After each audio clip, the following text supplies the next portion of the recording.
आज की क्लास में हम लोग क्लास 10th के 2022 के जो प्रीवियस ईयर्स पेपर हुए हैं उसमें से सेट नंबर फर्स्ट और 822 AV सेट का नाम है, इसको हम लोग पूरी तरीके से सॉल्व करेंगे। जो इस साल सिलेबस से हमारे पैटर्न से कट गए हैं उन प्रश्नों को छोड़ते हुए चलेंगे। तो इसके पहले का 2023 का पूरा सेट जो 7 सेट बने हैं वो मैंने आपको सॉल्व करा दिया है और डिस्क्रिप्शन में लिंक है, वहाँ पर आप क्लिक करके 2023 का पूरा सेट देख सकते हैं। आज से 2022 का स्टार्ट होगा। 2022 का 822 AV सेट का नाम है, ये हम लोग सॉल्व करने वाले हैं। ठीक है, तो चलिए सबसे पहले हम लोग बहुविकल्पीय प्रश्नों को सॉल्व करेंगे। बहुविकल्पीय प्रश्नों में देखिए ध्यान से, पहला प्रश्न दिया गया है कि दी गई संख्याओं में अभाज्य संख्या छांटना है। तो पहले बात समझिए, पहले का क हम लोग करने जा रहे हैं। कह रहा है कि 0, 2, 1 और 8, ये 4 ऑप्शन में है। इसमें से कौन है जो अभाज्य संख्या है? तो देखिए अभाज्य संख्या किसे कहते हैं? जिसका गुणनफल वो स्वयं हो और क्या हो, 1 हो। मतलब ये कह सकते हैं कि अभाज्य संख्या कि सिर्फ और सिर्फ 2 फैक्टर अधिक से अधिक हो सकते हैं, 2 गुणनखंड हो सकते हैं। तो 0 का कोई गुणनखंड नहीं होगा, 2 का गुणनखंड करेंगे तो 2 और 1 होगा, 1 का गुणनखंड करेंगे तो बस 1 होता है, और 8 का गुणनखंड करेंगे तो 2 गुणे 2 गुणे 2 गुणे 1 हो जाएगा। तो मैंने कहा अधिक से अधिक सिर्फ और सिर्फ 2, अधिक से अधिक 2 गुणनखंड होने चाहिए। तो ये है आपका सिर्फ और सिर्फ 2। तो यहाँ पर ऑप्शन नंबर कौन सा सही हो जाएगा? क का सही हो जाएगा, तीसरा। ठीक है, ख का देखिए, पहले का ख क्या कह रहा है? कह रहा है कि समीकरण 3x square minus 2x plus 1/3 बराबर 0 है। तो इसका विविक्तकर पूछ रहा है। तो ध्यान देंगे कि विविक्तकर मतलब क्या होता है? d होता है, d को ही विविक्तकर कहते हैं, और विविक्तकर बराबर होता है b स्क्वायर माइनस 4ac। अब यहाँ पर आप ध्यान से रखिए, ये BAC कहाँ से आएगा? तो यहाँ पर हम लोग द्विघात समीकरण को यहाँ पे क्या करेंगे? तुलना करेंगे। ax square plus bx plus c बराबर 0। तो आपको यहाँ पे दिखाई दे रहा है a का मान क्या है? तो कहेंगे कि a बराबर आ गया आपका 3। b का मान क्या है? तो कहेंगे b बराबर आ गया -2, क्योंकि यहाँ पे माइनस लगा है। तो c का मान क्या आ गया? तो कहेंगे c बराबर 1/3 आ गया। इन्हीं तीनों के मान को यहाँ पे रख देंगे तो d का मान आ जाएगा, और d का मान ही पूछा है। तो यहाँ पे देखिए b का स्क्वायर मतलब -2 का होल स्क्वायर -4 गुणे a का मान कितना है? तो a का मान आ गया है 3, और c का मान कितना है? तो कहेंगे 1/3। 3 से 3 कट जाएगा, और ये हो गया -2 का स्क्वायर करेंगे तो 4 हो जाएगा, माइनस माइनस प्लस हो जाएगा, और माइनस इधर क्या बच गया? 4। तो 4 में 4 घटा देंगे, 0 आ गया। तो कहेंगे कि जो d का मान है वो क्या हो जाएगा? 0। तो यहाँ से ऑप्शन नंबर 4 जो है इसका सही हो जाएगा। ठीक है, तो डी को ही क्या कहते हैं? डी को ही हम लोग विविक्तकर कहते हैं। प्रश्न नंबर पहले का ग देखिए, प्रश्न नंबर पहले का ग कह रहा है कि यदि साइन a बराबर 3/5, साइन a बराबर है 3/5, तो आप हमको बताइए कॉस a का मान क्या होगा? कॉस a का मान क्या होगा? तो ऐसे प्रश्नों को देखिए ध्यान से। सबसे पहले जब भी आपको ऐसे प्रश्न मिले तो आपको क्या करना है? एक समकोण त्रिभुज बना लेना है। यहाँ पर बताइए साइन a बराबर क्या होता है? तो आप कहेंगे कि लंब बटा कर्ण होता है। मतलब जो लंब होगा वो 3 दिया है, और जो कर्ण होगा वो 5 दिया है। लंब के जगह पे क्या है? 3 है, तो एक लंब हो गया 3, कर्ण के जगह पे 5 है, तो ये क्या हो जाएगा? कर्ण 5। लेकिन आपको अभी आधार नहीं पता है, तो आधार को x मान लीजिए। अब आप द्विघात समीकरण जानते हैं, तो द्विघात समीकरण लगा दीजिए। क्या? कर्ण का स्क्वायर बराबर आधार का स्क्वायर प्लस लंब का स्क्वायर। कर्ण कितना है? 5 है, तो 5 का स्क्वायर बराबर आधार का स्क्वायर कितना होता है? तो आधार आपको पता नहीं है, x स्क्वायर प्लस लंब का स्क्वायर कितना होता है? 3 का स्क्वायर कर देंगे। तो 5 का स्क्वायर 25, 3 का स्क्वायर 9 होगा, इस तरफ लेके आएंगे तो माइनस में हो जाएगा x स्क्वायर। अब यहाँ से कहेंगे कि x बराबर क्या हो जाएगा? तो कहेंगे अंडर रूट में 16, क्योंकि 25 में से 9 घटाएंगे 16 हो जाएगा। तो ये जो स्क्वायर है इस तरफ आ गया तो अंडर रूट में चेंज हो जाएगा, और इस 16 का मतलब क्या आ गया? +-4 आ गया। तो कहेंगे कि जो x का मान आया है ना वो +-4 है। x का मान क्या आया है? +-4 आया है। तो लेकिन यहाँ पे माइनस नहीं लिखा है, क्योंकि यहाँ से यहाँ तक की दूरी है, लंबाई कभी माइनस में नहीं होती है। लेकिन यहाँ क्या कहेंगे तब? x का मान 4 आ गया।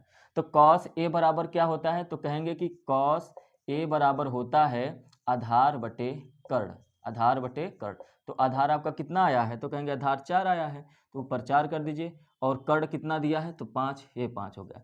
इसी तरीके से आप किसी भी त्रिकोणमिति चाहे साइन, कॉस, टेन, कोसेक, सेक सबका निकाल सकते हैं एक बार, यदि आप त्रिकोणमितीय फलन तीनों निकालिए तो इसका आंसर क्या हो जाएगा, 4/5 हो जाएगा। ऑप्शन नंबर दूसरा सही हो जाएगा, ग का ऑप्शन नंबर दूसरा सही है। ठीक, उसके बाद प्रश्न नंबर घ जो है वो आपके चैप्टर से, सिलेबस से कटा हुआ है। तो प्रश्न नंबर सीधे अंग पे चलते हैं। प्रश्न नंबर अंग देखिए कह रहा है कि 3, 4, 6 और x, 3 है, 4 है, 6 है और x है। कह रहा है कि इसका जो समांतर माध्य है वो 5। तो आपको पता होना चाहिए समांतर माध्य बराबर क्या होता है, तो कहेंगे कि समांतर माध्य बराबर कुल योग बटे कुल संख्या, कुल योग बटे कुल संख्या, यही होता है समांतर माध्य। तो यहाँ पे देखिए समांतर माध्य आपको दिया हुआ है, कह रहा है कि 5 है, कुल योग मतलब 3, 4, 6 और x को जोड़ दीजिए, कुल योग, कुल संख्या कितनी है, 1, 2, 3, 4 संख्याएं हैं। यहाँ से आप x का मान निकालेंगे, तो 4 का गुणा इधर तिर्यक गुणा कर देंगे तो ये 20 हो जाएगा, और 6, 4, 10, 3, 13 प्लस x हो गया, 13 को इस तरफ लेके आएंगे तो 20 - 13 बराबर x हो जाएगा, और 20 में से 13 घटा देंगे तो 7 आ जाएगा, और x का मान कितना आ गया, 7।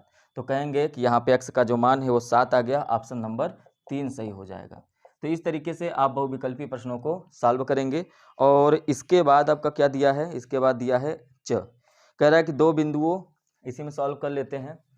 यहाँ पर कह रहा है कि 2 बिंदुओं 2, 3 और 4, 1 के बीच की दूरी, 2, 3 और 4, 1 के बीच की दूरी। तो जब भी आपको दूरी पूछे तो आप क्या करते हैं, दूरी का फार्मूला आप लगा दीजिए। दूरी बराबर होता है अंडर रूट में x2 - x1 का whole square plus y2 - y1 का होल स्क्वायर। और यहाँ पे इसको x1 y1 मान लीजिए, इसको x2 y2 मान लीजिए। और इसके बाद x2 का मान कितना दिया है, 4, तो यहाँ पे लिखिए 4, x1 का मान 2 है, इसका स्क्वायर हो जाएगा, प्लस y2 का मान कितना है, 1 माइनस y1 का मान 3 है, 3, इसका स्क्वायर हो जाएगा। अब डायरेक्ट इसको सॉल्व कर लीजिए, 4 में से 2 गया 2, तो 2 का स्क्वायर 4 हो जाएगा, प्लस 1 में से 3 गया -2, और -2 का स्क्वायर 4 हो जाएगा। इसको जोड़ेंगे तो क्या आ जाएगा, अंडर रूट में 8। तो इसको सॉल्व करेंगे तो दूरी हो जाएगा 2√2। तो यहाँ पर ऑप्शन नंबर क्या हो जाएगा, च का तीसरा सही हो जाएगा, जिसमें आपका ऑप्शन दिया है 2√2। ठीक है, तो ये हो गया प्रश्न नंबर 1। चलिए प्रश्न नंबर 2 पे चलते हैं। प्रश्न नंबर 2 का पहला कह रहा है कि यदि द्विघात समीकरण x² - 2kx - 6 बराबर 0 दे रखा है, तो इसका एक मूल, देखिए जब भी मूल दे ना तो समझ जाइए कि x का एक वैल्यू दे रखा है। तो एक मूल जो x का मान दे रखा है वो 3 दे रखा है। तो बताइए यहाँ से k का मान ज्ञात करिए। जब ये इस k का मान ज्ञात करना है तो इस मूल को आप यहाँ पे इसी समीकरण में रख देंगे। तो x बराबर रख देंगे, तो x का मान कितना है, x का मान 3 है, तो 3 का स्क्वायर माइनस 2 गुणे k गुणे x का मान 3 है -6 बराबर 0 हो जाएगा। 3 का स्क्वायर 9 हो गया, माइनस 2 3 6k हो गया, -6 को उस तरफ लेके जाएंगे तो +6 हो जाएगा। अब इसके बाद क्या करेंगे, इस 9 को उस तरफ लेके जाइए तो -6 के बराबर 6 - 9 हो जाएगा, और ये हो जाएगा -6 के बराबर 6 में से आप जब 9 घटाएंगे तो कितना आ जाएगा, तो कहेंगे कि -3 आ गया। तो माइनस से माइनस कट जाएगा तो k बराबर हो जाएगा 3/6, और ये आ गया 1/2। तो कहेंगे कि k का जो मान है वो कितना आ गया, तो वो हो जाएगा 1/2 हो जाएगा। 3 दूना 6, ठीक है, तो क्या आ जाएगा, 1/2 आ जाएगा। क्लियर है, ठीक। अब इसके बाद प्रश्न नंबर दूसरे का ख देखिए। ख क्या कह रहा है कि 2 tan 30 अंश 2 tan 30 डिग्री बटे में 1 प्लस tan स्क्वायर 30 डिग्री, इतना दिया हुआ है। तो इसमें आपको डायरेक्ट मान रख दीजिए, 2 tan 30 डिग्री, tan 30 डिग्री है ना, ठीक है। tan 30 अंश का मान कितना होता है, तो कहेंगे कि 1/√3 होता है। फिर बटे में 1 प्लस tan स्क्वायर 30 अंश, 1 प्लस tan स्क्वायर 30 अंश का मतलब tan 30 अंश का मान 1/√3, इसका स्क्वायर कर दीजिए। अब देखिए आगे सॉल्व करिए, इसको आगे सॉल्व करेंगे तो क्या हो जाएगा, तो ये हो जाएगा 2/√3, फिर बटे में 1 प्लस इसका स्क्वायर कर देंगे 1 का, तो 1 हो जाएगा, √3 का स्क्वायर करेंगे तो 3 बन जाएगा, 1/3। इसके बाद आगे देखिए, इसके बाद आगे सॉल्व करेंगे तो क्या हो जाएगा। अब देखिए यहाँ पे बन गया है 2/√3, फिर बटे में 3 1 कम 1 और 1 4/3। तो आपको पता है इसको कैसे सॉल्व करते हैं। तो बाहर का गुणा बाहर से करेंगे, तो बाहर मतलब 2 और बाहर का गुणा किससे करेंगे 3 से, तो 2 गुणे 3 हो गया। फिर बटे में अंदर का गुणा किससे करिए अंदर से, तो √3 गुणे क्या हो जाएगा 4। अब देखिए इसको काट दीजिए, 2 से ये कट जाएगा। और देखिए 3 जो होता है ना, जैसे आपको पता है कि √3 का गुणा √3 में करेंगे तो क्या आएगा 3, मतलब जहाँ पर 3 लिखा हुआ है वहाँ पर हम लोग √3 गुणे √3 कर सकते हैं। मतलब इस 3 के जगह पे आप √3 गुणे √3 कर सकते हैं। तो इस √3 से ये कट गया। अब देखिए टोटल बचा क्या, तो कहेंगे √3 ऊपर बच गया है और नीचे 2 बच गया है। तो यही इसका मान हो जाएगा और यही इसका आंसर हो जाएगा। क्लियर है। चलिए प्रश्न नंबर ग आपके सिलेबस से कटा है, तो सीधे प्रश्न नंबर घ पे चलते हैं। दूसरे का प्रश्न नंबर घ क्या कह रहा है। कह रहा है कि 12 व्यक्तियों के भार का समांतर माध्य 45.6 किलोग्राम है, उनके भारों का योगफल ज्ञात कीजिए। अभी मैंने आपको बताया कि समांतर माध्य बराबर क्या होता है, समांतर माध्य बराबर कुल योगफल या कुल योग बटे में कुल संख्या, कुल योग बटे में कुल संख्या अगर होता है तो समांतर क्या क्या दिया है, कह रहा है कि 12 व्यक्तियों का कुल संख्या मतलब 12 व्यक्ति दिया है। समांतर माध्य कितना दिया है, कहेंगे 45.6 समांतर माध्य दिया है। कुल योग नहीं पता है, इसको x मान लेते हैं, और कुल संख्या 12 दिया है, मतलब 12 का सीधे इसमें आप गुणा कर दीजिए। 45.6 गुणे 12 ये x का मान हो गया। और जब 45.6 में गुणा करेंगे तो ये आ जाएगा 547.2 किलोग्राम आ जाएगा x का मान, और यही कुल योगफल हो जाएगा, क्योंकि x हम लोग शुरू में ही माने थे कुल योग। ठीक है, तो ये रहा प्रश्न नंबर 2। प्रश्न नंबर 2। अब इसके बाद देखिए प्रश्न नंबर 3 देखते हैं।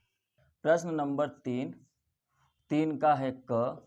देखिए 3 का क क्या कह रहा है कि अभाज्य गुणनखंड, एक कह रहा है कि 96 है, तो इसका गुणनखंड निकालना है। तो निकालिए, पहले 2 से भाग दीजिए, 2 चौका 8, 2 8 16, फिर 2 से करेंगे, 2 दूना 4, 2 चौका 8, फिर 24 12 हो जाएगा, फिर 2 से करेंगे तो 6 हो जाएगा, फिर 2 से करेंगे तो ये 3 हो जाएगा, और ये फिर 3 से 1 हो जाएगा।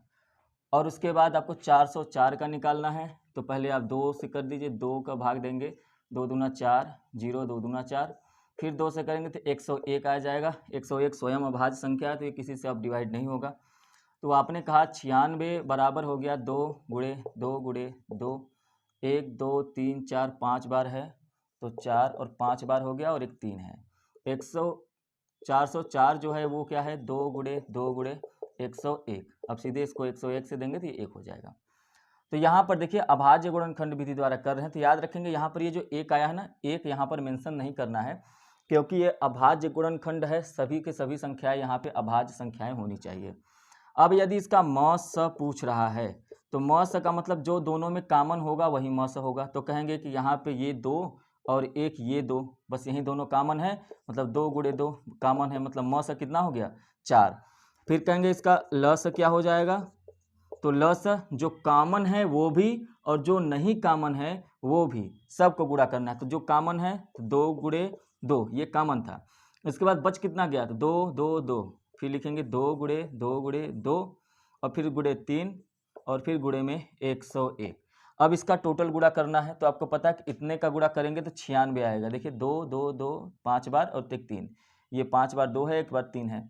उसके बाद 101 का गुणा करना है, मतलब 96 गुणे 101 करना है, और जब 101 में 96 का गुणा करेंगे तो 96 96 आ जाएगा। मतलब इसका जो म स है वो 4 हो गया, और इसका जो ल स है वो आपका 96 96 हो गया। ये रहा तीसरे का पहला प्रश्न।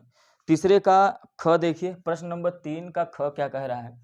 प्रश्न नंबर 3 का ख क्या कह रहा है, कह रहा है कि के किस मान के लिए आपको के का मान निकालना है यहाँ पर, और के किस मान के लिए रैखिक समीकरण, 2 रैखिक समीकरण दिया गया है। पहला रैखिक समीकरण दिया गया है के x plus 3y minus bracket में के माइनस 3 बराबर 0, और दूसरा जो दिया गया है वो दिया गया है 12x प्लस के वाई माइनस के बराबर 0। तो 2 रैखिक समीकरण दिए गए हैं, और यहाँ पे कह रहा है कि अपरिमित रूप से अनेक हल होंगे।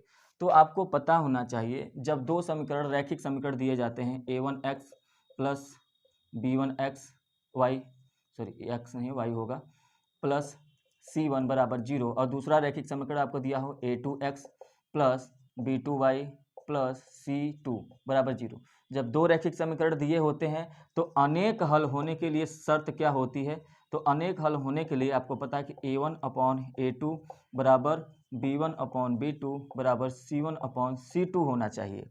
और यदि अगर ऐसा है तो यहाँ पे देखिए कंपैरिजन करके हम निकाल सकते हैं। A1 का मान K है, यहाँ पे A2 का मान 12 है, B1 का मान 3 है और B2 का मान K है।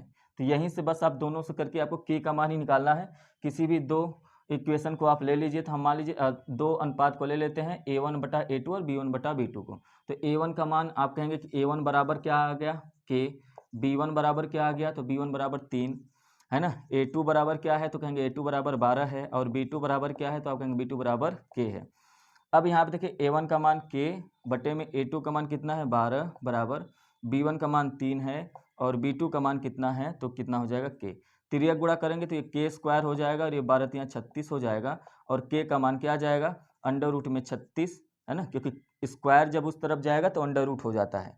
तो K बराबर आ गया +-6। क्या आ गया? +-6 और यही आपका क्या हो जाएगा? आंसर हो जाएगा। समझ में आया? तो उम्मीद है कि ये प्रश्न आपको समझ में आया होगा। और अगर आपको थोड़ा सा भी परेशानी हो रहा है तो मेरी ये आप लोगों के लिए एडवाइस है कि पहले 2023 का 7 सेट मैंने करवा रखा है, उसको सॉल्व कर लीजिए। उसके बाद मैं गारंटी दे सकता हूं कि यदि आप ऐसे प्रश्नों को सॉल्व करने आएंगे, 2022 का सेट लगाने जाएंगे, तो अपने आप ये सारी चीज़ें समझ में आ जाएंगी। प्रश्न नंबर 3 का ग जो है आपके चैप्टर से कट गया है तो उसको नहीं लगाना है।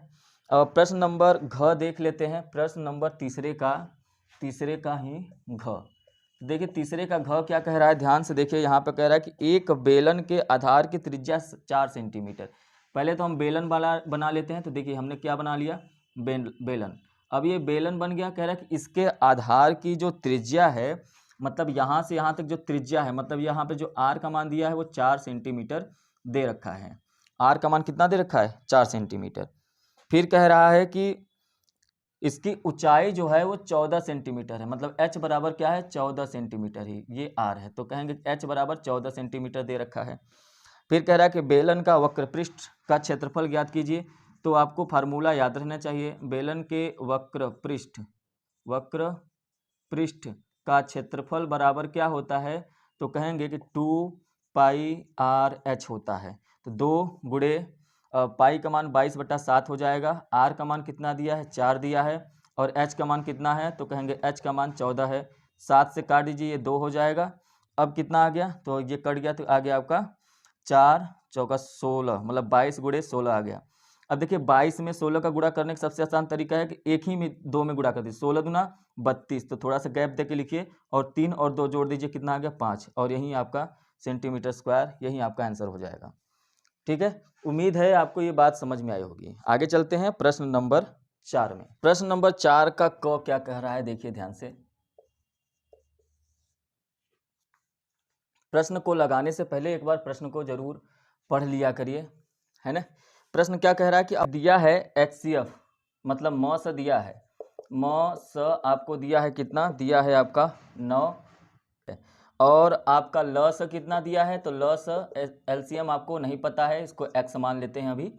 और उसके बाद आपको दो संख्याएं दी गई हैं। पहली संख्या जो दी गई है वो क्या दी गई है? यहाँ पे लिख लेंगे। पहली संख्या बराबर 306 और दूसरी संख्या क्या दी गई है? तो कहेंगे दूसरी संख्या बराबर जो है वो दिया गया है 657। तो पहली संख्या दी गई है 306, दूसरी संख्या दी गई है 657। तो कह रहा है कि आप एलसीएम बताइए इस x का मान कितना होगा। तो आपको पता होना चाहिए कि पहली संख्या गुणे दूसरी संख्या बराबर होता है ल स गुणे म स। तो यहाँ पे सभी का मान रख दीजिए। तो पहली संख्या क्या है? 306, दूसरी संख्या क्या है? 657 और ल स कितना दिया है? तो ल स आपको x है और म स कितना दिया है? तो 9 है। अब इसको क्या करिए? डिवाइड कर दीजिए। और जब आप इसको काटेंगे तो 9 को आप इस तरफ लेके आइए तो क्या हो जाएगा? 306 गुणे 657 बटे में 9 बराबर x। इसको आप काट दीजिए तो ये काट देंगे, 9 सत्ते 63 और 9 त्रिक 27। 73 का गुणा इसमें करेंगे तो x बराबर आपका आ जाएगा, कितना आ जाएगा? 22 33 8। ये आपका क्या हो जाएगा, एलसीएम हो जाएगा जब 73 में आप 306 का गुणा करेंगे तो ये क्या हो गया, आंसर हो गया। ठीक है, प्रश्न नंबर 4 का ख सिलेबस से कटा हुआ है, उसकी बात नहीं करेंगे। प्रश्न नंबर 4 का ग देखते हैं क्या कह रहा है। प्रश्न नंबर 4 का ग देखिए, कह रहा है कि 10 मीटर लंबी एक सीढ़ी एक दीवार पर टिकाने पर भूमि से 8 मीटर की ऊंचाई पर, मतलब एक 10 मीटर लंबी सीढ़ी है, ये ज़मीन है, सीढ़ी को आप ऐसे एक दीवार पर टिका रहे हैं और 10 मीटर लंबी सीढ़ी है और एक दीवार पर टिकाया गया जो भूमि से 8 मीटर ऊंचाई पर है, मतलब इसकी जो ऊंचाई है ना वो 8 मीटर है यहाँ से यहाँ तक की। और ये भी कह रहा है आगे कि जहाँ पर वो टिकाया गया है वहाँ पर एक खिड़की है, मतलब यहाँ पर एक खिड़की है और उस खिड़की में से चढ़ने के लिए बनाया गया होगा। तो आगे कह रहा है दीवार के आधार से सीढ़ी के निचले सिरे तक की दूरी, दीवार का ये आधार है और सीढ़ी का ये निचला सिरा है, तो इनके बीच की दूरी आपको यहाँ पे साफ साफ दिखाई दे रहा होगा कि ये बन गया है आपका एक समकोण त्रिभुज। और यहाँ पे आपको ये क्या दे रखा है, तो आप कहेंगे कि ये लंब है, आप कहेंगे कि ये कर्ण है, आप कहेंगे कि ये आधार है, मतलब कुल मिलाकर आपको आधार का मान पूछ रहा है। तो आप कहेंगे कि कर्ण का स्क्वायर हमको पता है होता है आधार का स्क्वायर प्लस लंब का स्क्वायर, और कर्ण का स्क्वायर मतलब 10 का स्क्वायर, सॉरी 10 का स्क्वायर है ना, बराबर आधार का स्क्वायर मतलब आपको पता नहीं तो x का स्क्वायर मान लेते हैं, आधार x मान लेते हैं, लंब का स्क्वायर मतलब 8 का स्क्वायर, 10 का स्क्वायर 100 हो जाएगा, x स्क्वायर प्लस 8 का स्क्वायर 64 हो जाएगा, 64 की इस तरफ लेके आएंगे तो 100 माइनस 64 बराबर x स्क्वायर। अब देखिए 100 में से 64 घटा देंगे तो 36 आ जाएगा बराबर एक्स स्क्वायर, और एक्स स्क्वायर इस तरफ आएगा तो अंडर रूट 36 हो जाएगा एक्स, मतलब यहाँ से जो एक्स का मान आ गया वो कितना आ गया, 6 आ गया। तो कहेंगे कि ये आधार कितना है, 6 मीटर है। और यदि ये 6 मीटर है तो आपसे पूछा क्या था, है ना, दीवार के आधार से, लास्ट में लिख लेंगे कि दीवार के आधार से सीढ़ी के आधार की निचले सिरे की जो दूरी है वो 6 मीटर की दूरी पर है। ठीक, तो यहाँ पे इसका आंसर जो आएगा वो 6 मीटर हो जाएगा। इसके बाद प्रश्न नंबर 4 का घ भी सिलेबस से कटा है तो उस पर हम लोग नहीं चर्चा करेंगे, सीधे प्रश्न नंबर 5 के क पे आते हैं। प्रश्न नंबर 5 का क, प्रश्न नंबर 5 का क क्या कह रहा है, देखिए कह रहा है कि ऐसी दो संख्याएं ज्ञात कीजिए जिनका योगफल 27 हो, जिनका योगफल, ऐसी दो संख्याएं ज्ञात करनी है जिनका योगफल 27 हो और गुणनफल 182 है ना, ऐसी दो संख्याएं। तो हम लोग मान लेते हैं कि पहली संख्या x है और दूसरी संख्या, अच्छा इसमें संख्या कर दिया है, ऐसी दो संख्याएं ज्ञात कीजिए जिनका योगफल 27 है। यदि पहली संख्या x है तो दूसरी संख्या क्या हो जाएगी, तो कहेंगे कि 27 माइनस एक्स हो जाएगी, 27 माइनस एक्स। पहली संख्या क्या हो गई x, तो दूसरी संख्या आपको क्या मिल गया, 27 माइनस एक्स मिल गया। ये कैसे मैंने माना, जैसे देखिए कह रहा है कि दो संख्याओं का योग जो है यदि 5 है, इसका मतलब यदि आपको ये पता चल गया कि पहली संख्या 3 है, मान लीजिए पहली संख्या 3 है तो दूसरी संख्या आपको पता करना होगा, तो क्या करेंगे, इसी 5 में से इस 3 को घटा देंगे, मतलब 5 माइनस 3। इसीलिए जब यहाँ पे दिया गया है दो संख्याओं का योग 27 है, तो मैंने पहली संख्या x माना था, तो 27 में से क्या करेंगे, इस x को घटा देंगे। समझ में आया, 27 में से x को घटा देंगे तो आपको पता चल जाएगा, जैसे यहाँ पता चल गया कि 2 होगा, वैसे यहाँ पर भी जो भी मान आएगा x का रख के निकाल लेंगे। तो समझ में आया कि पहली संख्या हमने x माना तो दूसरी संख्या 27 माइनस एक्स कैसे हो गया। ठीक है, अब आगे बढ़ते हैं।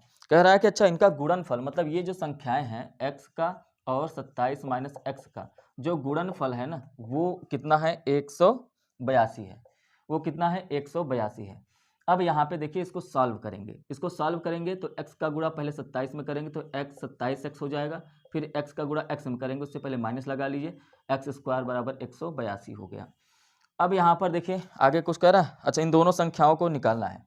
अब देखिए यहाँ पर द्विघात समीकरण बन रहा है, 182 को इस तरफ लेके आते हैं तो ये हो जाएगा 27x minus x square minus 182 बराबर 0। अब देखिए यहाँ पे माइनस है ना, तो इसको प्लस करने के लिए हम लोग काम करते हैं, दोनों तरफ माइनस से गुणा कर देते हैं। तो माइनस से गुणा करेंगे तो ये एक्स स्क्वायर माइनस में था प्लस में हो गया, और जो प्लस में था वो किस में हो जाएगा, माइनस में हो जाएगा, ये भी माइनस में है तो प्लस में हो गया, 182 बराबर 0। अब यहाँ पे देखिए 182 का ऐसा गुणनखंड करना है कि जोड़ने पर या घटाने पर 27 आए। तो एक संख्या होती है 13 और एक संख्या है 14, यदि इन दोनों का आप गुणा करेंगे तो 182 आएगा, और 13 और 14 जोड़ देंगे तो 27 आ जाएगा। मतलब वो दोनों संख्याएं जो है यहाँ पर 13 और 14 होंगी, तो यहाँ पे रखेंगे, तो यहाँ पे रखिए तो एक्स स्क्वायर माइनस 13 + 14 बराबर 27 है, तो 27 की जगह पे क्या रख देंगे 13 + 14, और उसके बाद x है तो x रख दीजिए प्लस 182 बराबर 0। अब एक्स स्क्वायर माइनस 13 का गुणा x में करेंगे तो 13x, minus minus minus plus minus हो जाएगा, 14 का गुणा x में करेंगे तो 14x माइनस 182 बराबर 0 हो गया। अब यहाँ पे देखिए दोनों में से x कॉमन ले लीजिए, तो x कॉमन लेंगे तो x माइनस 13 हो गया, माइनस इधर दोनों में से 14 कॉमन ले लीजिए, तो 14 कॉमन ले लेंगे, अच्छा ये प्लस है ना, तो 14 कॉमन ले लेंगे तो क्या हो जाएगा x माइनस 13, ये भी हो जाएगा बराबर 0। दोनों तरफ से x माइनस 13 कॉमन ले लेंगे तो एक तरफ बन जाएगा x माइनस 13, दूसरी तरफ बन जाएगा x माइनस 14 बराबर 0। तो यहाँ से x माइनस 13 बराबर 0 करेंगे तो x बराबर 13, 13 जब उधर चला जाएगा तो प्लस में, x माइनस 14 करेंगे तो बराबर 0, तो x बराबर क्या हो जाएगा, तो कहेंगे कि x बराबर भी क्या आ गया 14 आ गया। ठीक है, समझ में आया। तो इस हिसाब से आप कहेंगे कि वो x का मान या तो 14 होगा या तो 13, दोनों में से कोई भी एक मान लिए। यदि आपने x का मान 13 माना तो इसका मतलब x बराबर यदि आपने 13 माना तो दूसरी संख्या क्या हो जाएगी, दूसरी संख्या 27 माइनस x, मतलब 27 माइनस 13, अब कितना आ गया 14। मतलब पहली संख्या यदि आपने 13 माना है तो दूसरी संख्या क्या हो जाएगी, दूसरी संख्या आपकी 14 हो जाएगी। लेकिन यदि आपने पहली संख्या x बराबर 14 माना है तो दूसरी संख्या क्या हो जाएगी, कहेंगे दूसरी संख्या 27 माइनस 14 हो जाएगा, क्योंकि 27 माइनस एक्स ही तो है, 27 माइनस 14 करेंगे तो 13 आ गया, तो कहेंगे दूसरी संख्या फिर क्या हो जाएगी 13। तो चाहे आप इसको मानिए चाहे उसको मानिए, आंसर आपका सेम ही आ जाएगा। तो पहली संख्या 13, दूसरी संख्या 14, या पहली संख्या 14, दूसरी संख्या 13 हो जाएगा। उम्मीद है कि ये बात आपको समझ में आई होगी। इसके बाद चलिए 5वें का ख देखते हैं।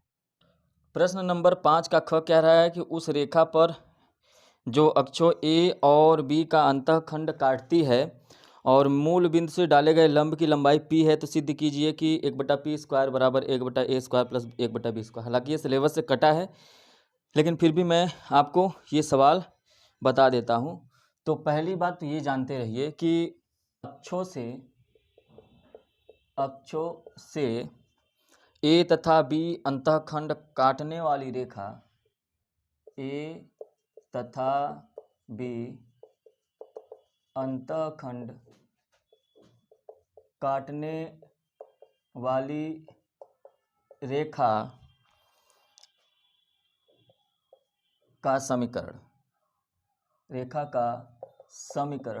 का समीकरण जो है वो क्या होता है, तो आप कहेंगे कि उस ऐसे रेखा का समीकरण जो होता है वो x/a प्लस y/b बराबर 1 होता है। और यहाँ पर आप देखेंगे तो ये कह सकते हैं कि x का जो गुणांक है वो कितना है, तो कहेंगे 1/a, और y का जो गुणांक है तो आप कहेंगे कि y का जो गुणांक है वो है 1/b है। ठीक है, और इसी समीकरण में यदि आप ये कहना चाहें कि c का मान क्या होगा, तो आप ये भी कह सकते हैं कि यदि x/a प्लस y/b और माइनस हाँ ये एक को इस तरफ लेके आएंगे तो -1 बराबर क्या हो जाएगा 0 हो जाएगा। तो आप ये कहेंगे ax plus by plus c बराबर 0। तो ये तो क्या है, एक रैखिक समीकरण है जहाँ पर आप कहेंगे कि x का गुणांक 1/a, y का गुणांक 1/b, और ये जो c का मान है वो क्या हो जाएगा, तो कहेंगे c बराबर -1। यहाँ तक आपको बात समझ में आई होगी। ठीक है, अब आपके प्रश्न में जो कह रहा है कि मूल बिंदु से डाले गए लंब की लंबाई, तो आपको ये फार्मूला याद रहना चाहिए कि मूल बिंदु से डाले गए लंब की लंबाई, मूल बिंदु से डाले गए लंब की लंबाई, यहाँ पे p दे रखा है तो p मान लेते हैं, तो p बराबर हो जाएगा ax plus by plus c बटे में अंडर रूट में होता है a² प्लस b²। ध्यान दीजिएगा कि ये जो a² होता है ये x का गुणांक होता है ना, और ये जो b² दिया गया है ये होता है y का गुणांक। ये क्या होता है, y का गुणांक। अब ऐसे कंडीशन में अब देखिए यदि इसका देखें तो मूल बिंदु से कह रहा है तो इसका ग्राफ आप ऐसे बना सकते हैं, बनाने की फिलहाल कोई ज़रूरत नहीं है। तो यहाँ पे कहेंगे एक अंतःखंड रेखा है जो x बिंदु पर और x और y अक्ष दोनों पे काटती है। तो यहाँ से यहाँ तक की जो दूरी है x अक्ष पे है, ये x अक्ष है, ये y अक्ष है। तो यहाँ से यहाँ तक दूरी a हो जाएगी, तो आप कहेंगे x जो दूरी है वो क्या हो जाएगा 0, a हो जाएगा। यहाँ से यहाँ तक की जो दूरी है वो b है, तो कहेंगे कि b, 0 हो गया। और यदि ऐसा हो गया तो यहाँ मूल बिंदु से डाले गए लंब की जो लंबाई है इसका मतलब मूल बिंदु में आप देखें तो मूल बिंदु के हिसाब से मूल बिंदु क्या दिया है, तो आप कहेंगे कि मूल बिंदु होता क्या है, तो कहेंगे 0,0 होता है। मतलब जो x और y है वो क्या है, 0,0। तो इसलिए आप यहाँ पे इस फार्मूला में रखेंगे। तो यहाँ पे देखिए ये जो लंब की लंबाई दे रखा है वो तो p दे रखा है, इसलिए मैंने यहाँ पे p रख दिया। अब p बराबर ax, देखिए x का मान क्या है, तो आप कहेंगे कि x का मान 0 है, तो आप यहाँ पे क्या कर देंगे, 0 कर देंगे। प्लस बी वाई, क्या हो जाएगा, बी वाई, तो बी वाई क्या है, तो वाई का मान भी 0 है, तो ये 0 हो गया। प्लस सी का मान कितना है, तो कहेंगे -1 है, तो यहाँ पे -1 कर दीजिए। बटे में अंडर रूट में अब ध्यान से देखें तो ये कह रहा है कि ए स्क्वायर, ए मतलब एक्स का गुणांक जो है 1/a है, तो 1/a का स्क्वायर हो जाएगा। प्लस 1 उसी तरीके से ये y का गुणांक है बी स्क्वायर, तो इसके स्थान b की जगह पे 1/b रख देंगे, क्योंकि y का गुणांक 1/b है, तो 1/b का स्क्वायर हो जाएगा। अब इसके आगे सॉल्व करें तो कहेंगे कि p बराबर ऊपर क्या बचा, -1 बटे में 1 अंडर रूट में 1/a का स्क्वायर प्लस 1/b का स्क्वायर, ये बच गया। अब इसके बाद एक काम करते हैं कि दोनों पक्षों का स्क्वायर कर देते हैं। दोनों पक्षों का स्क्वायर करेंगे तो ये p स्क्वायर हो जाएगा, और ये क्या हो जाएगा, 1 का स्क्वायर मतलब 1 है ना। मैं यहाँ पे लिख देता हूँ, स्क्वायर कर दिया आपने तो नीचे वाले का भी स्क्वायर कर देंगे, तो 1/a square plus 1/b square. अब आप ध्यान से देखें तो ये, एक मिनट, इसका यदि आप स्क्वायर करें तो इस स्क्वायर से ये अंडर रूट हट जाएगा, और इस स्क्वायर से ये माइनस हट जाएगा। तो इसके बाद आप क्या करेंगे, तो इसके बाद आप करेंगे कि p स्क्वायर बराबर हो गया 1 में, अब यहाँ से ये अंडर रूट हट गया, तो कहेंगे 1/a square plus 1/b square. अच्छा, यदि हम लोग p का स्क्वायर देखें तो p/1 है, यदि इसको उल्टा करेंगे 1/p स्क्वायर, तो ये भी क्या हो जाएगा, उल्टा, 1 इतना है तो इतने बटा 1 हो जाएगा। तो दोनों को हम लोग क्या कर लेते हैं, विपरीत कर लेते हैं, व्युत्क्रम कर लेते हैं। तो ये 1/p स्क्वायर हो गया बराबर, ये क्या हो गया, 1/a का स्क्वायर प्लस 1/b का स्क्वायर, और बट्टे में क्या हो जाएगा, 1, इसका भी व्युत्क्रम हो जाएगा। तो अब आप इस a को हटा दीजिए, तो कहेंगे 1/p स्क्वायर बराबर 1/a square plus 1/b square. तो ये आपका क्या हो गया, प्रूफ हो गया। ठीक है, तो ये आपका क्या हो गया, प्रूफ हो गया। कि उम्मीद है कि आपको ये प्रश्न समझ में आई होगी, है ना। पांचवें प्रश्न का अब हम लोग ग देखेंगे। देखिए क्या कह रहा है कि एक लंब वृत्तीय शंकु के आधार की परिधि, मतलब एक आपका शंकु है, एक आपका कोण है, शंकु है, इसके जो आधार की जो परिधि, इसका जो बेस का परिधि है ना, परिधि इसका क्या है, वो एक वृत्त है, सर्कल है, मतलब वृत्त का परिधि क्या होता है, कहेंगे 2πr, और ये कितना दे रखा है, 24 पाई दे रखा है। तो यहाँ से देखिए पाई से पाई कट जाएगा, 2 से काट देंगे तो 12 आ जाएगा, तो कहेंगे r बराबर क्या आ गया, 12 आ गया। तो जो त्रिज्या निकल के चली आई, इसका मान क्या आ गया, r का मान 12 आ गया। और ये जो ऊंचाई दे रखा है, तो कह रहा है कि उसकी ऊर्ध्वाधर ऊंचाई 5 सेंटीमीटर है, h बराबर 5 है, मतलब h का मान कितना दिया है, 5 सेंटीमीटर। शंकु का आयतन निकालना है ना, शंकु का आयतन निकालना है। तो शंकु का आयतन बराबर क्या होता है, तो कहेंगे शंकु का आयतन बराबर होता है 1/3 पाई r स्क्वायर h, 1/3 गुणे पाई, r का मान क्या है, तो r का मान 12 है, 12 का स्क्वायर, और गुणे h का मान कितना है, तो कहेंगे 5 सेंटीमीटर है। 1/3 गुणे पाई गुणे 12 गुणे 12 गुणे 5, 3 से काट देंगे 4 हो जाएगा, और ये आ जाएगा 240, 12 चौक 5 चौका 20, और 20 12 दूनी 24, 240 पाई आ जाएगा। ये 240 पाई सेंटीमीटर क्यूब, ये आपका क्या आ गया, आंसर आ गया, शंकु का आयतन आ गया। प्रश्न नंबर घ देखिए, प्रश्न नंबर घ देखिए ध्यान से। प्रश्न में देखिए कह रहा है कि आपको यहाँ पर दिया गया है प्रश्न में कि निम्नलिखित बंटन एक मोहल्ले के बच्चों के दैनिक भत्ता जेब भत्ता को दर्शाता है। एक मोहल्ले का दैनिक जेब भत्ता दर्शा रहा है, और बच्चों की संख्या दे रखा है, और कह रहा है कि माध्य जो है ना वो 18 है।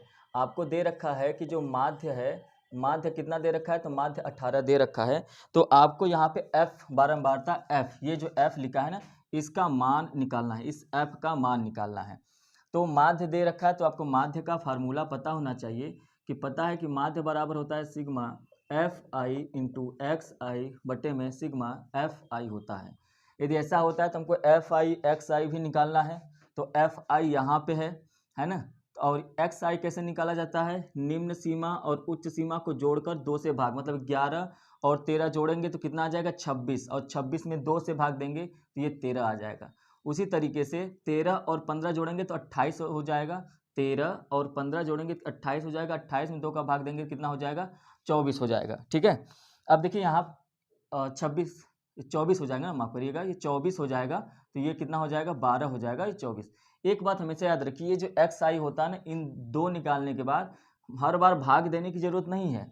इस 11 और 13 के बीच में कितने का अंतर है, 2 का। 15 और 13 के बीच में कितने का, 2 का। एच का मान कितना है, 2 है, हर जगह पे 2 है। इसका मतलब एक्स आई में अब बस 2 2 जोड़कर आगे चलते जाइए, तो 12 से 2 14 हो गया। अब क्या आएगा 16 आएगा, 16 2 18 आ जाएगा, 18 2 20 आ जाएगा, और 20 2 22 आ गया, और 22 2 24।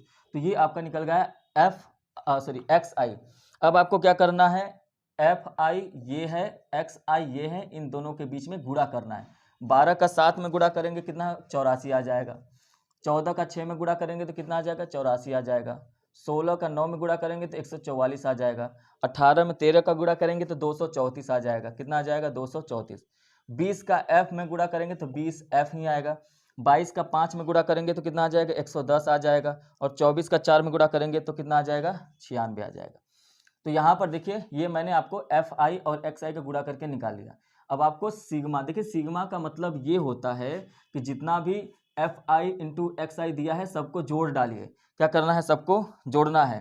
तो मतलब 84 से लेकर 96 तक सबको जोड़ना है, तो ये आ जाएगा 752 प्लस 20 एफ, है ना, क्योंकि यहाँ पे 20 एफ प्लस में है, तो जोड़ देंगे तो ये क्या आ गया, तो कहेंगे कि sigma F I into X I बराबर आ गया 752 प्लस 20 एफ आ गया। ठीक है, अब इसके बाद आपको सिग्मा एफ आई, मतलब सिग्मा एफ आई का मतलब ये है कि आपको एफ आई को पूरा टोटल जोड़ना है। तो इसको पूरा टोटल जोड़ेंगे तो 44 प्लस एफ आ जाएगा, क्योंकि यहाँ पे एफ है, तो कहेंगे कि सिग्मा एफ आई बराबर आ गया 44 प्लस एफ। तो दोनों का मान निकल गया है, दोनों का मान रख देंगे। तो माध्य बराबर 18 है, तो यहाँ पे रख दीजिए 18। तो सिग्मा एफ आई एक्स आई का मान कितना आ गया है, तो कहेंगे कि सिग्मा एफ आई एक्स आई का मान आ गया है 752 प्लस 20 एफ, 752 प्लस 20 एफ, और सिग्मा एफ आई का मान कितना है 44 प्लस एफ। अब इसका करेंगे तिर्यक गुणा, मतलब 18 का 44 प्लस एफ में क्या कर देंगे, गुणा कर देंगे। तो 44 का 18 में गुणा करेंगे तो 792 प्लस 18 एफ बराबर 752 प्लस 20 एफ आ जाएगा। 752 को इस तरफ लेके आते हैं और 18 को उस तरफ, एफ को इस तरफ कर लेते हैं, तो 792 माइनस 752 बराबर 20 एफ, माइनस 18 उधर चला जाएगा तो 18 एफ हो जाएगा। 792 में से 752 घटाएंगे 0 और 4 40 आ गया, और 20 में से 18 घटाएंगे 2 एफ आ गया। तो इससे ये काट देंगे तो कितने बार चला जाएगा 20 बार। तो f बराबर क्या आ गया, तो कहेंगे f बराबर 20, और यही आपको मान निकालना था। बारंबारता में जो ये f दिया है इसी का मान निकालना था। इसका मान कितना आ गया 20, यहाँ पर 20 होगा। क्लियर है। कह रहा है कि दो क्रमागत धनात्मक सम संख्याओं के वर्गों का योगफल 244 है ना। तो सम संख्या वो भी क्रमागत, क्रम से सम संख्याएं, तो मतलब पहली संख्या यदि x होगी तो दूसरी संख्या x प्लस 2 होगी। ये हो गई क्रमागत सम संख्याएं, क्रमागत सम संख्याएं। ठीक, तो क्रमागत सम संख्या क्या, एक तो x हो गया और दूसरा x प्लस 2 हो गया। कह रहा है कि इनका जो योगफल है, पहली बार में क्या कहा गया कि x प्लस 2, इनका जो योगफल है वो 244, अच्छा इनका योगफल नहीं, इनके वर्गों का योगफल, मतलब इसका भी स्क्वायर और इसका भी स्क्वायर, और इनका जो योगफल है ये 244 दे रखा है। तो इसको कैसे सॉल्व करेंगे, तो ये एक्स स्क्वायर, ये a प्लस बी का होल स्क्वायर बन गया है, तो a स्क्वायर मतलब X square plus B square मतलब 4 प्लस 4x बराबर 244 हो गया। अब देखिए एक्स स्क्वायर जोड़ लेंगे तो 2x स्क्वायर हो जाएगा, 244 को इधर लेके आएंगे तो माइनस 244 प्लस 4 माइनस 4x बराबर 0 हो जाएगा। अब ये देखिए 2x स्क्वायर है ना माइनस 4x। अब इसके बाद माइनस ये दो कितना हो जाएगा 240 बराबर 0। देखिए इसमें भी 2 है, इसमें भी 2 है, इसमें भी 2 है। अब काम करते हैं, तीनों में से 2 कॉमन ले लेते हैं। 2 कॉमन सरल करने के लिए 2 कॉमन ले लेंगे, तो ये X square minus 2x minus, अब ये कितना हो जाएगा 120 बराबर 0। 120 बराबर 0। देखिए 2 का गुणा ये इस तरफ गुणे में है, उस तरफ जाएगा भाग हो जाएगा, तो 2 भी क्या हो जाएगा 0 हो जाएगा। तो आपके पास बचा क्या समीकरण, ये समीकरण द्विघात समीकरण x square minus 2x minus 120 बराबर 0। अब 120 का ऐसा गुणनखंड करना है कि गुणा करने पर 120 आए और जोड़ने घटाने पर 2 आए, तो वो है 10 और 12, है ना। 12 और 10 कर लीजिए, तो 12 और 10 का गुणा करेंगे तो 120 आएगा, लेकिन 12 में से 10 घटा देंगे तो 2 आ जाएगा। तो यहाँ पे देखिए 2 के स्थान पे आपको क्या लिखना है 12 माइनस 10, तो एक्स स्क्वायर माइनस 2 के स्थान पे 12 माइनस 10 लिख दीजिए, 12 माइनस 10, उसके बाद एक्स लिखिए माइनस 120 बराबर 0। अब क्या करेंगे एक्स स्क्वायर माइनस 12x हो जाएगा, माइनस का गुणा माइनस में करेंगे तो प्लस हो जाएगा, और 10 का गुणा एक्स में करेंगे तो 10x हो जाएगा, इधर माइनस 120 बराबर 0। अब आप लेंगे कॉमन, तो एक्स स्क्वायर में माइनस 12x में से x कॉमन लेंगे तो x माइनस 12 बचेगा, प्लस इधर से आप 10 कॉमन ले लीजिए तो x माइनस 12 इधर से कॉमन हो जाएगा। x माइनस 12 दोनों तरफ से कॉमन लेंगे तो एक तरफ बनेगा x माइनस 12, दूसरी तरफ बनेगा x प्लस 10 बराबर 0। अब क्या करना है, अब आप करेंगे x माइनस 10 बराबर 0 और x प्लस 12 बराबर 0। तो x बराबर इधर से 10 आ गया, लेकिन x बराबर इधर से क्या आ जाएगा माइनस 12। तो माइनस का तो हमको नहीं लेना है, x बराबर 10 लेना है। तो पहली संख्या यदि आपने 10 मानी थी तो दूसरी संख्या 10 प्लस 2, तो पहली संख्या अपने x बराबर 10 आ गया, दूसरी संख्या आपकी क्या हो जाएगी x प्लस 2 मतलब 10 प्लस 2 मतलब 12। ठीक, तो पहली संख्या 10 और दूसरी संख्या क्या हो जाएगी 12 हो जाएगी। क्लियर है। प्रश्न नंबर 6 का ख। प्रश्न नंबर 6 का ख जो है ये भी आपके सिलेबस से कट गया है, लेकिन फिर भी सॉल्व करा देते हैं, जिससे यदि इस प्रकार के यदि प्रश्न गलती से देखने को मिल गया आपके पेपर में तो आप ऐसे प्रश्नों को सॉल्व कर सकते हैं। बहुत ही आसान है ये प्रश्न। कह रहा है कि एक त्रिज्यखंड दिया गया है, ध्यान से देखिए, एक त्रिज्यखंड दिया गया है, वो भी चतुर्थांश में। चतुर्थांश का मतलब कोई चौथा हिस्सा है, मतलब यहाँ पे ये 90 डिग्री बन जाएगा। ध्यान देखिए, यदि चतुर्थांश का मतलब ये होता है यहाँ पर 4 भागों में डिवाइड कर दिया गया है, तो पहला चतुर्थांश, दूसरा चतुर्थांश, तीसरा और चौथा, और टोटल मिला के 360 डिग्री होता है, और 360 को 4 भागों में बांट देंगे तो 90 डिग्री में डिवाइड हो जाता है, इसलिए ये आपका 90 डिग्री का हो गया।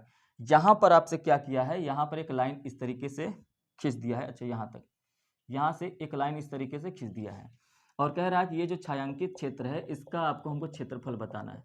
अब ध्यान से समझिए एक बात को, और यहाँ पर जो है यहाँ से यहाँ तक 2 सेंटीमीटर ये दे दिया है, और बी से लेके 3.5 सेंटीमीटर दे रखा है।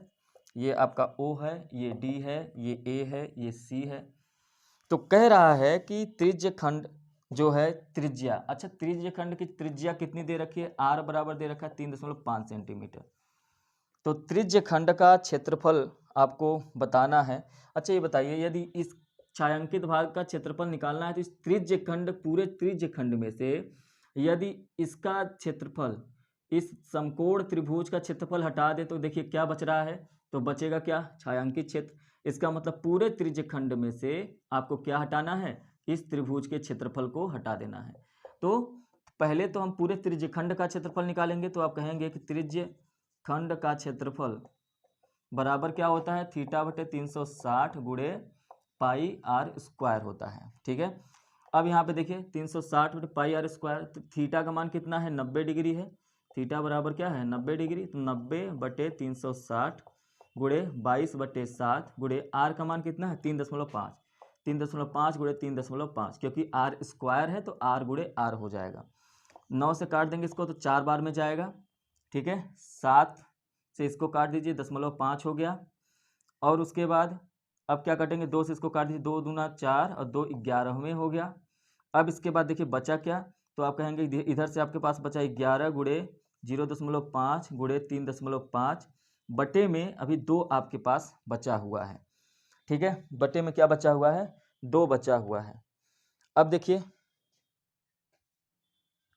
अब इसके बाद आप इन दोनों दशमलव को नीचे लेके चले आ सकते हैं, तो नीचे लेके आएंगे तो क्या हो जाएगा 11 गुणे 5 गुणे 35 बटे में 10 गुणे 10 और 2 पहले से ही था। ठीक, अब देखिए अभी भी काट सकते हैं, तो आप इसको काट दीजिए। 5 से काटेंगे तो ये 2 बार जाएगा, और उसके बाद आप चाहें तो इस 3.5 के दशमलव रहने दीजिए, मत हटाइए। तो अब यहाँ पे देखिए नीचे क्या हो गया, 11 गुणे 3.5 बटे में 4 हो गया। अब 11 और 35 में जब आप गुणा करेंगे तो कितना आ जाएगा, तो कहेंगे 385, मतलब 38.5 बटे में 4 आ गया। ये क्या आया है, ये त्रिज्य खंड का क्षेत्रफल आया है, मतलब ये जो पूरा इमेज दिया है ना, ये पूरे का क्षेत्रफल आया है। लेकिन इस पूरे इमेज में से इस BOD जो क्षेत्रफल है, त्रिभुज है, इस समकोण त्रिभुज, इसको गायब कर दें। तो समकोण त्रिभुज BOD त्रिभुज का क्षेत्रफल क्या हो जाएगा, तो कहेंगे कि 1/2 आधार गुणे ऊंचाई होता है। तो अच्छा, आधार कितना दे रखा है, तो आधार कितना है 3.5, और ऊंचाई कितना दे रखा है, तो कहेंगे कि 2 दे रखा है ऊंचाई, तो 2 सेंटीमीटर। अब इसको काट, 2 से 2 कट गया तो कितना आ गया, तो कहेंगे 3.5 आ गया, 3.5 सेंटीमीटर स्क्वायर आ गया। ये भी क्षेत्रफल है, तो सेंटीमीटर स्क्वायर। अब आपको लिखना है छायांकित भाग का क्षेत्रफल बराबर क्या हो जाएगा, छायांकित भाग का क्षेत्रफल हो जाएगा पूरे त्रिज्य खंड का क्षेत्रफल, है ना, त्रिज्य खंड का क्षेत्रफल माइनस समकोण त्रिभुज का क्षेत्रफल, है ना, त्रिभुज BOD का क्षेत्रफल, यही होगा। तो त्रिज्य खंड का क्षेत्रफल कितना आया है, तो कहेंगे 38.5 बटे में 4 माइनस BOD का क्षेत्रफल कितना आया है, 3.5 आ गया। ठीक है, कितना आ गया, 3.5। अब देखिए 4 का गुणा इसमें कर दीजिए, 38.5 माइनस घटाना है तो माइनस करेंगे, 4 का गुणा 5 चौक 20 हो जाएगा, 4 3 12 2 14, 14.0 बटे में 4। अब इसको घटा दीजिए तो कितना आ जाएगा, तो कहेंगे कि 0.5 और ये 4 हो जाएगा, तो 24.5 बटे 4, और ये 5 दशमलव को नीचे कर लीजिए तो 40 हो जाएगा। अब इसको काट दीजिए, तो किससे काटेंगे, 5 से काटिए, 5 8 40 होगा, 5 चौका 20, 5 9 45, कितना आ गया 49/8 सेंटीमीटर स्क्वायर। यही आपका छायांकित भाग का क्या हो जाएगा, क्षेत्रफल हो जाएगा। क्लियर है। हालांकि ये आपके सिलेबस से कटा हुआ है, ऐसे प्रश्न आपको नहीं पूछने की उम्मीद है, लेकिन यदि पूछ दिया तो कैसे लगाएंगे वो मैंने आपको बता दिया है। प्रश्न नंबर 6 का ग आपके सिलेबस से कटा है, तो ग नहीं करना है। अब सीधे घ निकालते हैं, माध्यिका निकालना है, उसको सॉल्व करते हैं। प्रश्न नंबर 6 का घ देखिए, कह रहा है कि यहाँ पर जो बारंबारता बंटन सारणी दिया गया है, इसमें आपको माध्यिका निकालना है। तो माध्यिका निकालने के लिए आपको माध्यिका का फार्मूला याद रहना चाहिए। तो आप कहेंगे कि माध्यिका बराबर होता है L plus n/2 minus CF बटे में F और इंटू H, यही होता है माध्यिका बराबर। और जितने इसमें टर्म दिए गए हैं सभी को निकालना है। उसके पहले आपको CF निकालना पड़ेगा। CF का मतलब संचयी बारंबारता।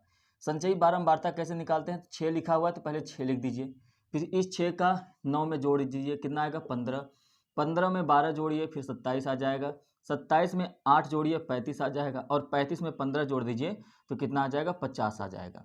ठीक है, अब आप ये कह सकते हैं कि ये जो 50 आया है यही बराबर होता है सिग्मा FI के।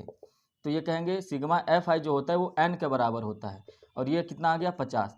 आप इस टोटल को जोड़ेंगे तो भी 50 आएगा, या तो संचयी बारंबारता में ये 50 आ गया, तो ये समझ जाइए कि ये n बराबर दिए रखा है 50।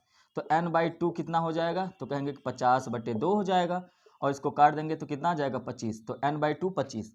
ये जो n/2 आता है ये डिसाइड करता है माध्यक वर्ग को। तो 25 किसके किसके बीच में आएगा, तो कहेंगे 15 और 27 के बीच में 25 आता है। 15 और 27 के बीच में क्या आता है 25 आता है। तो ये जो 15 दिया है ना, तो 15 को क्या कहेंगे कि ये आपका है CF, क्योंकि CF का है तो पहले वाले को कहेंगे CF। और ये 27 माध्यक वर्ग में जाएंगे तो यहाँ पर कहेगा कि ये जो है ये आपका F है। और यहाँ पर देखिए इसमें से ये जो 20 है ना, ये हो जाएगा आपका L निम्न सीमा, और 20 और 30 का अंतर जो होता है वो हो जाएगा 30 और 20 का अंतर बराबर 10, ये हो जाएगा आपका H। तो सभी का मान आपने निकाल लिया, माध्यिका में रख दीजिए। L का मान कितना निकाला है, तो कहेंगे कि L बराबर देखिए कितना आ गया, L बराबर 20।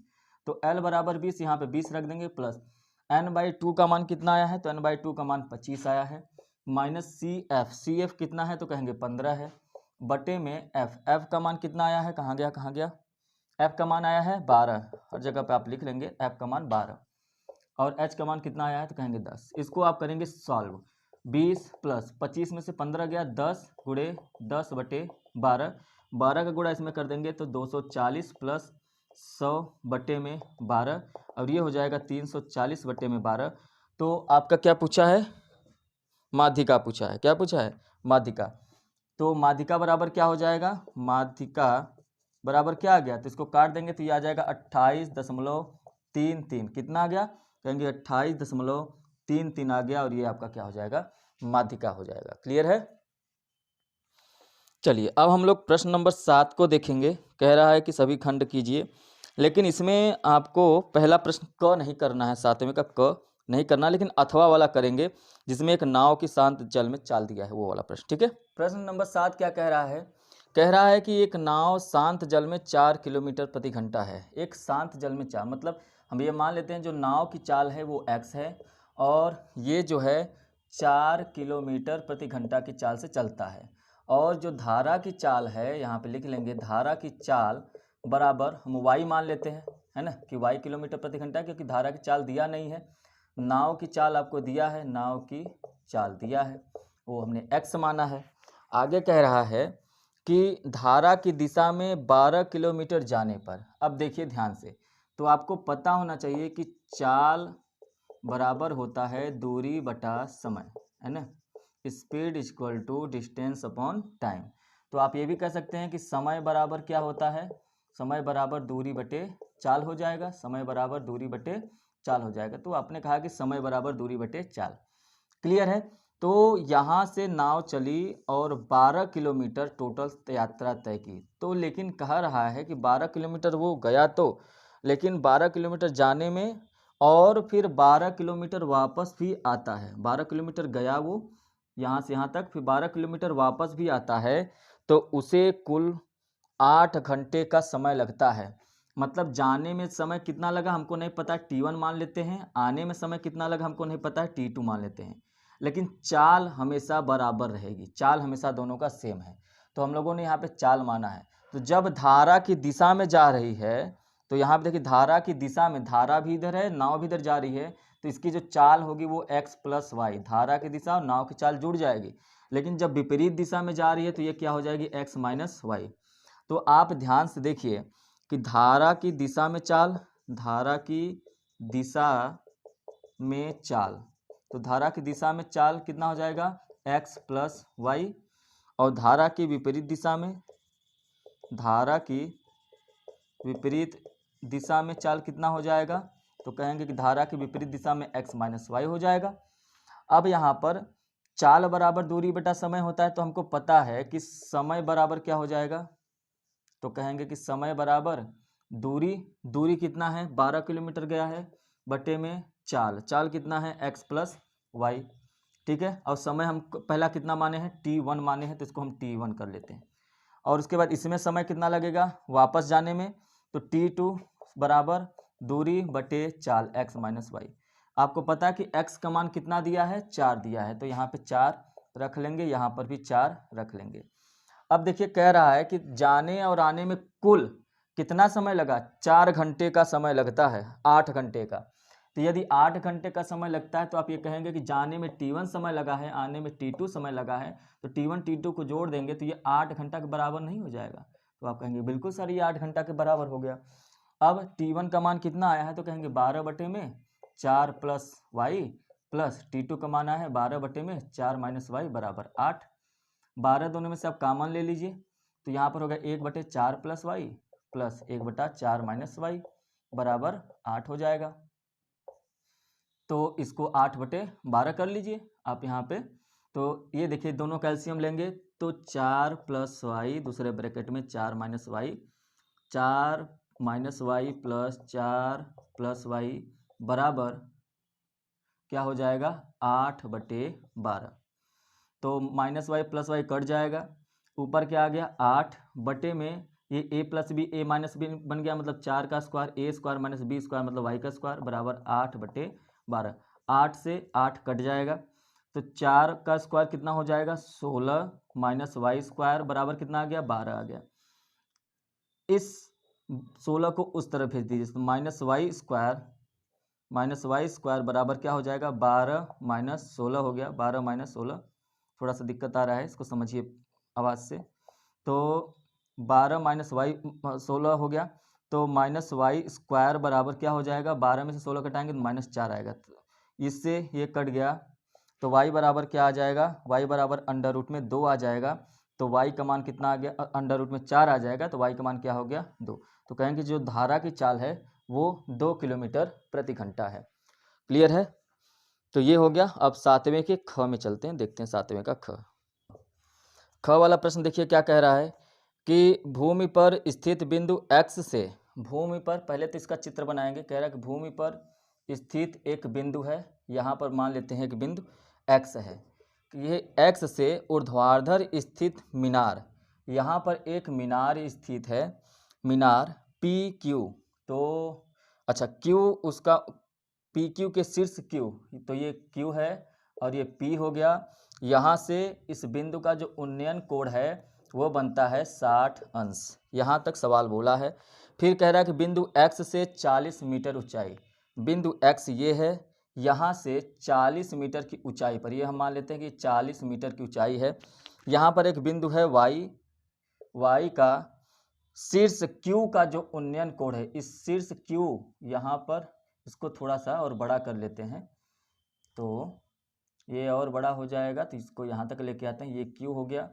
तो यहाँ से यहाँ तक का जो बना है ये आपका 60 डिग्री, और यहीं से Q का जो बन गया है ये वाला, इसको एक लाइन मान लेते हैं ऐसे, तो ये कितने का बन गया, तो ये कह रहा है कि 45 डिग्री का कोण बन गया है। तो आप हमें बताइए PQ, मतलब PQ यहाँ से यहाँ तक की दूरी बतानी है, और PX यहाँ से यहाँ तक की दूरी बतानी है। अच्छा, यहाँ पर देखें तो यहाँ पर ये 40 मीटर की ऊंचाई पर है, तो यहाँ से यहाँ तक की ऊंचाई कितनी हो जाएगी, तो कहेंगे 40 मीटर। तो यहाँ से यहाँ तक ऊंचाई हम लोग मान लेते हैं कि ये क्या हो जाएगा, तो आप कह दीजिए इसका जो मान लेते हैं हम लोग x मान लेते हैं, या h मान लेते हैं, x मान लेते हैं, ठीक है। तो अब देखिए यहाँ पर इसकी दूरी को d मान लेते हैं। एक बात यहाँ पर आपको क्लियर है क्या, कि जो px बराबर क्या है d, px बराबर क्या है d, और यही d बराबर है y pq, इसको r मान लेते हैं, किसके क्या मान लेते हैं, r, यही बराबर है p r के बराबर है ना, क्योंकि दोनों समांतर हैं, पैरेलल हैं। तो आप कहेंगे कि y r बराबर px, वाई आर बराबर पी एक्स बराबर डी, तो मतलब वाई आर और पी एक्स और ये तीनों बराबर है। अच्छा ठीक है, तो यहाँ पर हम लोग त्रिभुज पहले बात करते हैं वाई आर क्यू में, त्रिभुज वाई आर क्यू में, तो आप कहेंगे वाई आर क्यू में क्या होता है, tan कितने अंश का मान, 45 अंश का मान, लंब बटा आधार, लंब कितना है x है, आधार कितना है, तो कहेंगे आधार क्या है d है। तो यहाँ पर देखिए 45 अंश का मान 1 होता है, 1 बराबर x अपॉन डी, तो d का गुणा इसमें कर देंगे तो d बराबर क्या आ गया, कहेंगे d बराबर x आ गया, d बराबर क्या आ गया, x आ गया। फिर उसके बाद त्रिभुज, अभी 60 डिग्री वाले त्रिभुज में लेते हैं, तो त्रिभुज एक्स पी क्यू में, जब आप एक्स पी क्यू में देखेंगे तो tan यहाँ पे 60 अंश है, tan 60 अंश बराबर लंब बटे आधार, तो लंब कितना है, पूरा का पूरा x प्लस 40 है, और आधार कितना है, तो आधार d ही है, d ही रहने देते हैं। tan 60 अंश का मान √3 हो जाएगा, बराबर x प्लस 40 बटे में d, d को इधर लेके आएंगे तो कहेंगे ये √3d हो गया, और x प्लस 40 हो गया। ये समीकरण नंबर 2, ये समीकरण नंबर 1। अब आप कहेंगे कि समीकरण नंबर 2 में 1 को रखने पर, 1 को रखने पर, तो समीकरण नंबर 2 ये है, यहाँ पर 1 रखेंगे तो x के स्थान पे d रख दीजिए, √3d बराबर x के स्थान पे d, क्योंकि x के बराबर d है तो d प्लस 40, d को इस तरफ लेके आइए तो √3d माइनस d बराबर 40, तो d कॉमन ले लेंगे तो ये हो जाएगा √3 माइनस 1 बराबर 40। अब इसके बाद आगे देखिए, तो d बराबर क्या हो जाएगा, तो कहेंगे कि d बराबर हो गया 40 बटे में √3 माइनस 1, है ना, √3 माइनस 1। तो यहाँ पर ये थोड़ा सा मार्कर में प्रॉब्लम है, तो √3 प्लस 1 बटे में √3 प्लस 1 परमेयीकरण कर देंगे, तो ये हो जाएगा 40 √3 + 1 बटे में a minus B A plus B, मतलब 3 का स्क्वायर माइनस 1 का स्क्वायर, 3 में से 1 गया तो क्या हो जाएगा 2, 2 ये काट देंगे तो ये क्या हो जाएगा 20। तो कहेंगे कि d बराबर आ गया 20 और √3 का मान होता है 1.73 + 1, तो d बराबर क्या आ गया 20 गुणे में 2.73 और d बराबर अब गुणा कर देंगे तो कितना आ जाएगा 2 3 6 7 3 21 सॉरी 7 दूनी 14 हाथ में लगा 1 और 2 दूनी 4 1 5 54.60 आपका आ जाएगा दूरी। तो आप ये कहेंगे कि यहाँ से यहाँ जो x p का मान है, जो p x है, तो p x बराबर क्या हो जाएगा 54.60। लेकिन आपको निकालना ये है पी क्यू का भी मान, तो कहेंगे पी क्यू बराबर क्या है, पी क्यू बराबर है P R plus R Q, P R plus R Q. और आपको ये पता है कि कहाँ गया, जो ये x का मान है वो d के बराबर आया है, जो ये x का मान है वो इस d के बराबर आया है, मतलब जो आर क्यू है वो x है, यहाँ पर x करेंगे, लेकिन आपको पता है कि इस x का मान जो है वो क्या है d, तो पी क्यू बराबर क्या हो जाएगा, पी आर का मान क्या है तो कहेंगे 40 और प्लस इस x का मान क्या हो जाएगा, देखिए यदि d का मान इतना आया है तो यही तो x का भी मान है, तो यही मान यहाँ पे रख देंगे 54.60 और इसको आप जोड़ देंगे तो पी क्यू का जो मान आ जाएगा वो 94.60 आ जाएगा और यही आपका आंसर हो जाएगा, पी क्यू का मान और पी एक्स का मान। समझ में आया? ठीक है, चलिए लास्ट प्रश्न देखते हैं, अथवा वाला प्रश्न इसी में देख लेते हैं। अथवा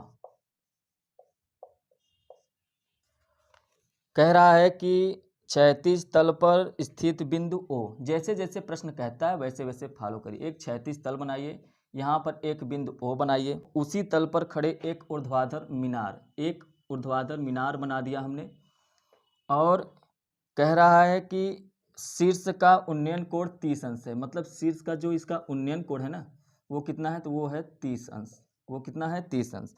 आगे कहता है मीनार की ओर 40 मीटर चला गया, मतलब ये मीनार है, यहाँ से 40 मीटर आप चले यहाँ पर आ गए, तो यहाँ पर जब आ गए तो इस उन्नयन कोण यहीं से कितना हो जाता है 60 अंश हो जाता है। तो हम मान लेते हैं कि ये O है, तो ये P है, तो ये Q है, तो ये R है, ऐसे मान लीजिए। अगर मान लिया आपने तो कह रहा है कि मीनार की ऊंचाई मतलब R और Q, इसका ऊंचाई हम लोग मान लेते हैं ये H है।